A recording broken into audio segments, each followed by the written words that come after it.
This is very more Star Wars news. Yeah, this is very interesting. Yeah. Part of me thinks this isn't going to happen, but we'll see. We'll know for certain if it happens because there's a date. right. But in a move that has set film preservation and Star Wars communities abuzz, the British Film Institute has announced that it will publicly screen the original 1977 cut of Star Wars, not A New Hope, not the 1997 special edition, but the raw, unaltered classic that lit the spark for one of the most influential sagas in cinematic history. Wait a minute. George Lucas told me that version doesn't exist anymore. Sure. Yeah. We all knew that was crap. People had been bugging him about this forever. The historic event will headline the BFI's Film on Film Festival, a celebration of celluloid cinema and physical film stock scheduled to begin on June 12, 2025. The screening will showcase one of the few surviving dye transfer IB Technicolor prints produced from the original UK release of Star Wars in December 1977. The print has been stored for decades in the BFI's National Film Archive. Thank you, England. And this marks the first time in many years that the general public will have a chance to experience the film as it originally played in theaters. For longtime fans, this is monumental, since George Lucas began modifying the original trilogy in the late 1990s to align with the evolving Star Wars canon, adding digital creatures, altering iconic scenes. Yeah. And even changing who shot first. Yes, that's an altering of iconic scene. I would argue that didn't even change the canon of Star Wars. All it did was it kind of ruined the storytelling. It really does. Well, but the basic broad strokes of the canon have not changed. The original theatrical versions of the films have effectively vanished from official circulation. The last official release of the unaltered cuts came in 2006 as a limited bonus feature on a DVD set using master source from the 1993 Laserdisc release. I'll explain to you these DVDs. So it was the second DVD release of Star Wars, the original trilogy, came with bonus discs. These bonus discs came with widescreen editions of the original theatrical trilogy. Do not get excited. These were non-anamorphic widescreen, which means they would not play properly on a widescreen television set. You'd get boxes everywhere. It was lazy. And don't tell me they couldn't have made them anamorphic. They didn't make them anamorphic on purpose. Yeah. Any company would have gladly just done it for Lucasfilm. They did that on purpose. So they were basically they were copies of the laser discs. That's what they're being very careful to say there are no official releases, because there's plenty of unofficial releases out there. There's an outfit that is reconstructed the original theatrical releases of Star Wars, Empire, and Jedi, and in 4K. Yep. It is quite brilliant. If you have the savvy to do so, you can obtain them. And I do want to make a point that this release, this theatrical showing, is this also official? That's the question mark. Since Disney acquired Lucasfilm in 2012, fans have speculated endlessly about the potential for a fully remastered high-definition release of the original cuts. Let me explain to you what I had read. I don't know if this is factual or not, but I remember that apparently 20th Century Fox had home video rights to the original theatrical release of Star Wars. I thought that might have been partially why Lucas did his special editions. They didn't have the rights for home video releases of Empire and Jedi, but Star Wars. But I assumed that when Disney purchased Fox, I thought, well, at least now we can get the original theatrical versions again on home media. That did not happen. Right. Because it would make the fans happy, and that's not what they're about. Well, anyway, it certainly... Well, and see, they have the same vested interest in not releasing the originals as George Lucas did.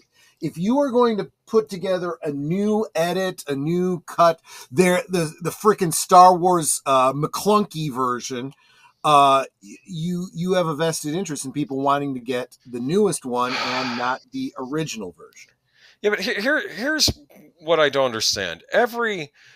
We talk about Star Trek original series, how they added the CG. And to be fair, I think some of their additions were actually worked rather well, but they still made the original versions available. Exactly. Still watch the original versions of those Doctor Who episodes we were talking about on Friday. If you don't want to watch this one. And usually on the same disc, you would have the option of choosing the upgraded one or the original one. And you're absolutely right. Those original Star Trek, the original series, they did a great job of restraining themselves. In fact, I remember listening to an interview with Rick Sternbach and Michael Okuda saying there were things we could do, and we were like, we shouldn't do that.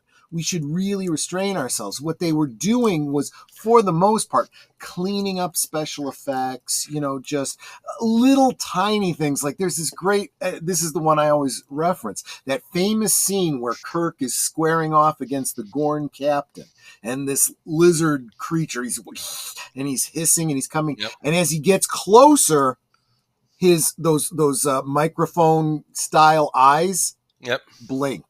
That's just good. One quick blink. And it's like literally you blink and you miss it. It's like you're like, did I just see that? And of course it's Blu-ray, so you rewind and watch it again. You're like, holy cow, he just blinked. And if you have the Blu-ray too, you can switch to the old version. So it's exactly, if that blink bothers you that much, you can watch it without the blink too. So the point is that so Disney, okay, since Disney required Lucasfilm, fans have been speculating. Those rumors have ranged from hopeful to absurd until now. The answer from Lucasfilm has been silence or worse, indirect denials. Yeah, John Favreau was saying, well, I don't think the kids want the original theatrical.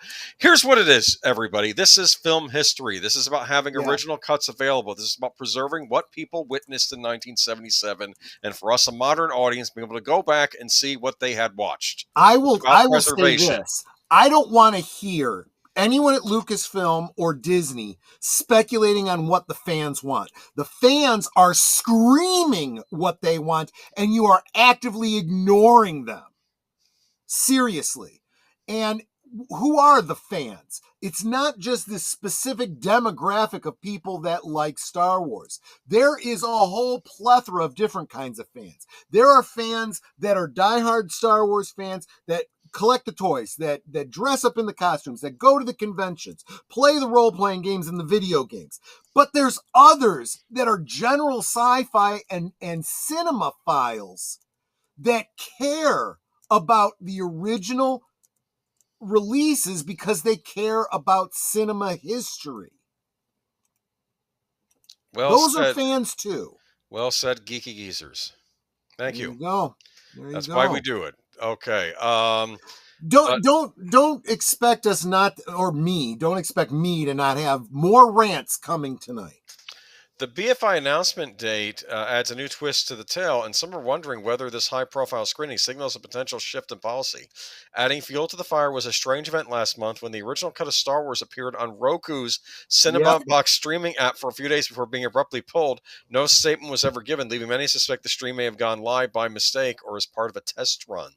While fan-restored versions like Harmy's Despecialized Edition and 4K 77 have done tremendous work. That's the one I was referring to.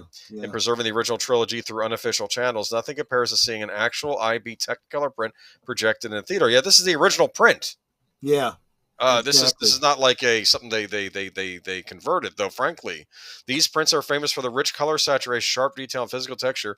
Something digital versions simply cannot replicate. You imagine how much that print is worth? That'd probably be priceless. I can imagine.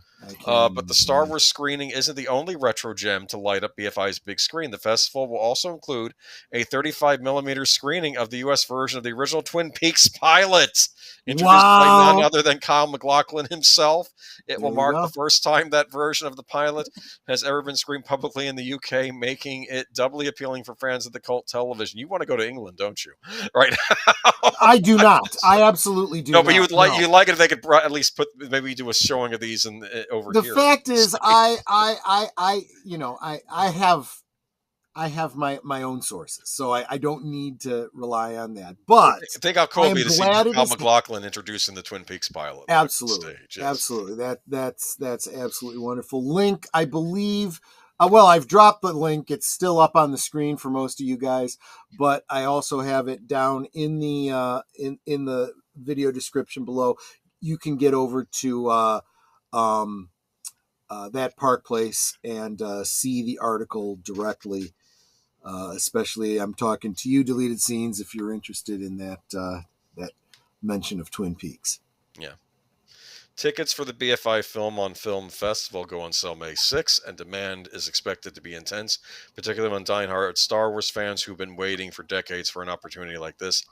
Will this be a one-time only celebration of the film's original glory, or is Disney quietly testing the waters for something more? For now, it's a moment to celebrate for one night only. Star Wars will shine as it was first seen.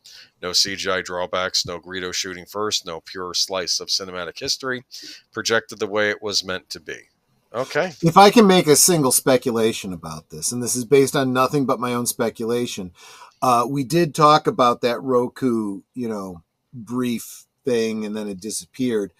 In and of itself, there was wild speculation, but now with this following up, it does seem like, well, that might explain why they had it, and they weren't supposed to release it. It kind of flubbed this announcement, or kind of took something away from this announcement. Maybe the intent had been, if this does really well, maybe then we will release it.